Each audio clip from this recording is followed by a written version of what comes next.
buddy. How are you?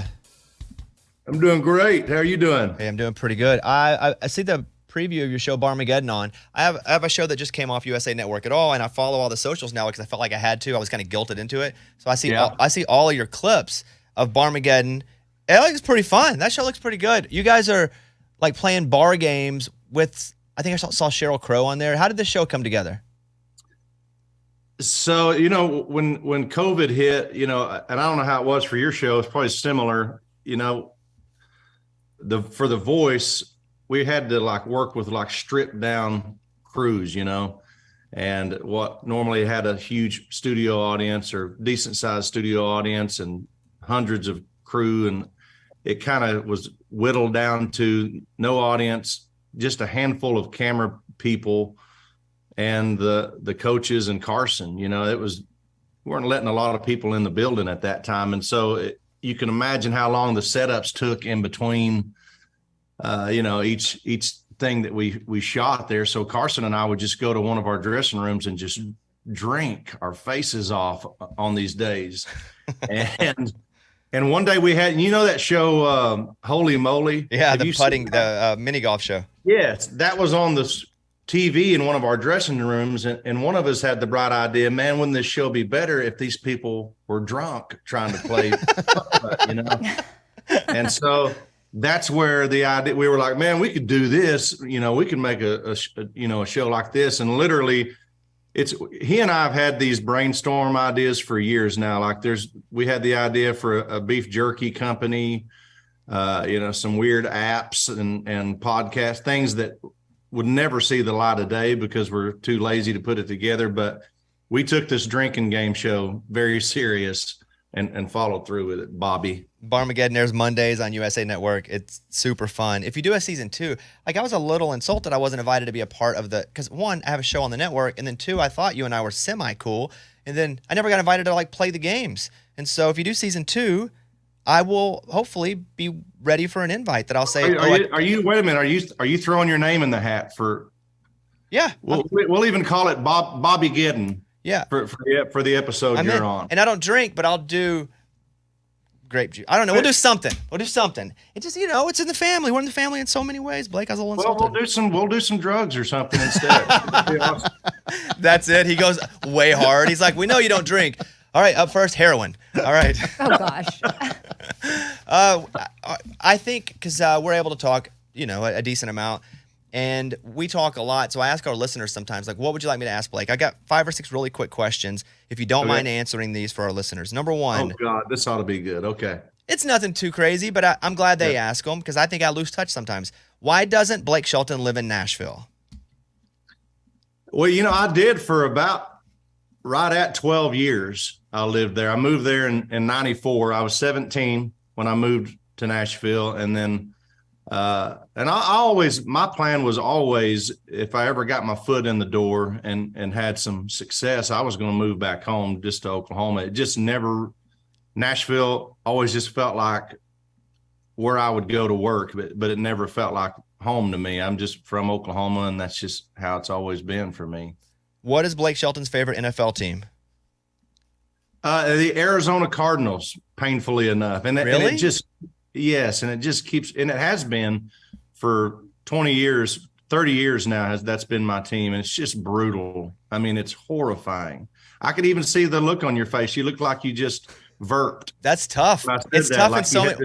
Yeah, one, it's random, and I'm curious how that came together. But then two, it's been tough. I mean, between Kyler Murray getting hurt, the season not being good, Cliff's they're going to fire him this year. That's a tough team to be a fan of right now. I know. It's some of those guys are my friends, and I'm really nervous about what's going to happen. It's ugly. Okay. Next question. How tall is Blake Shelton? I get that question a lot. I'm going to say somewhere between, I think I'm around 6'5". Maybe the older I get, closer to 6'4". He's shrinking. How big is Blake Shelton's ranch? We have 2 more. How big is Blake Shelton's ranch? It's huge. It's huge. I learned in that movie, Pure Country, it's rude to ask people how many acres they have. That's almost like asking how much they weigh or their age. Yeah. Even though you could look on probably Google Earth or something and figure it out. Last question. Why did Blake Shelton leave The Voice? Well, I haven't yet. I leave next spring is going to be my last season. It's season 23.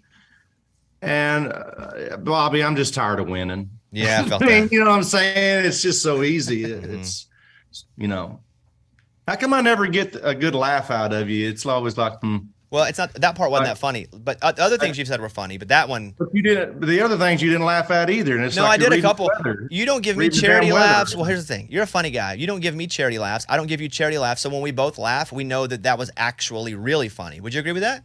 But people are watching this, and you're making me look worse. No, I think you actually look great. You look healthy, by the way. Physically, you look like $1 million. What have you been up to?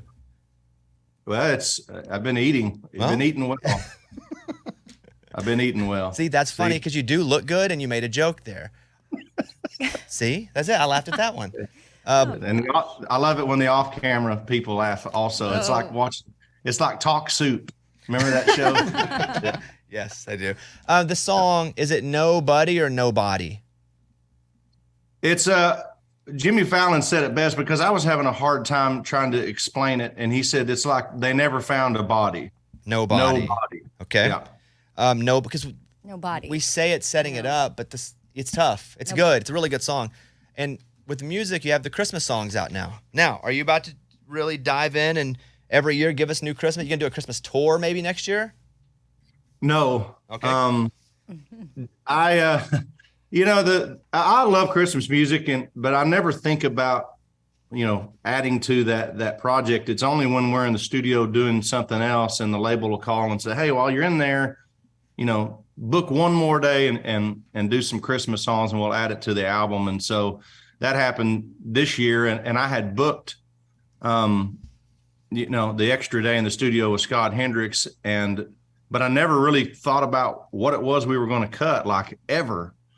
And it got to be like 2 or 3 days before the session. And Scott said, hey, what Christmas songs? What is this thing? And I go, oh my God, I hadn't even thought about it. And so Gwen had written a song on her Christmas album that I thought was underrated called Cheer for the Elves. And so I wanted to cut that song. And then we just did a couple of classics and we did Up on the Housetop. And it ends up being maybe my favorite Christmas thing I've ever cut. I just thought it was a fun recording of it. I tried to copy that old Travis Tritt recording of Burning Love.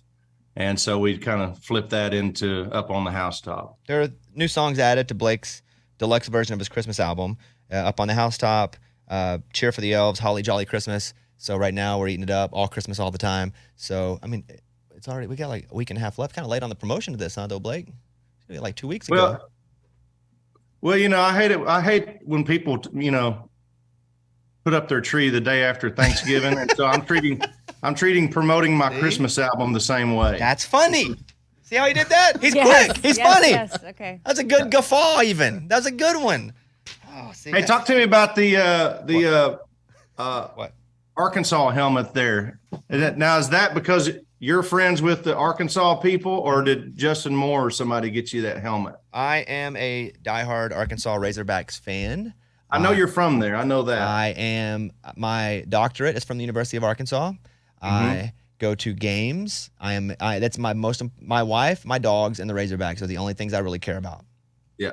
But the helmet, like, did you meet the coach? Are you friends with the people? Yes. Talk to me. Yeah. I'm luckily now, and I don't know if this is the same for you, and I mean this in a serious way. Like the coolest things to me now, because I'm a bit jaded, that the coolest things to me now in my life are the things that I dreamed of doing and being as a kid. So the fact that I can just call the head coach from the University of Arkansas, football or basketball, or go and like that stuff or meeting John Michael Montgomery or things like that from when I was a kid, that's the stuff that's awesome to me still, that makes me super emotional. Yeah. I love that. Yes. So what about you? I love that coach. I love that guy. He's so awesome. Pittman?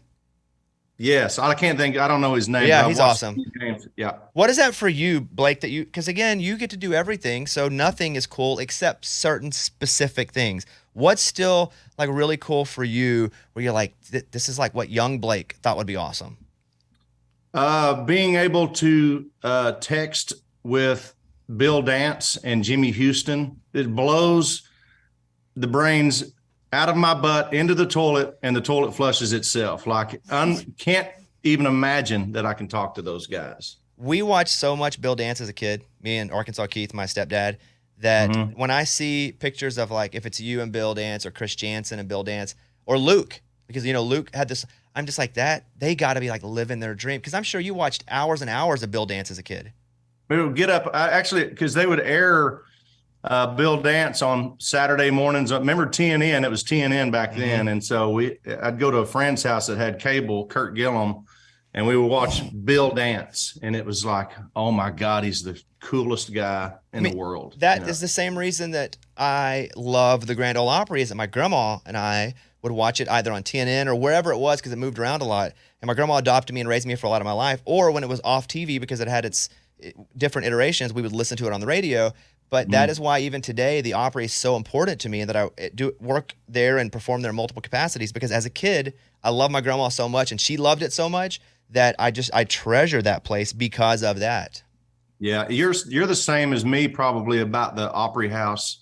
People ask me all the time, you know, what's your favorite to play, the Ryman or the Grand Ole Opry House? And I always say the Opry House, and people look at me strange, but that's the Grand Ole Opry that I grew up seeing on TV. That's the building, that's the stage.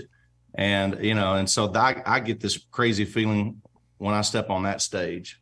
Well, look, he's Blake Shelton. He's done it all. He's doing it all. He's got Barmageddon on Mondays on USA Network.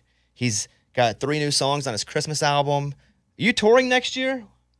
Yeah, we're doing my normal 15 or 17 shows. We start in February, go to the end of March. We're taking Carly Pierce out, taking her back out with me, and this new kid, Jackson Dean. He's awesome, dude. Jackson Dean I haven't met him yet. He is legit. You're going to love him. You're going to love him. I can't wait. I love his record. That's all I know of him so far. I'll end on this. Once, you may not remember this, it was super quick, but Blake and I were doing a thing in California together. And I went out on stage barefoot. I didn't know Blake didn't like bare feet. Is that a thing where you hate bare feet, or was it just you thought I was gross? I showed up in sweats and I was barefoot because I was coming from a different shoot. Do you hate bare feet? I hate men's bare feet. Okay, there it is. Got it. Yeah. Okay. Yeah. Okay. Well, then there you have it. Okay, there he is, Blake Shelton. Way to button up the show. Absolutely. Yeah, that's how we do it. Yeah, Merry Christmas to you too. Tell Gwen we say hello, and we'll see you next year, buddy.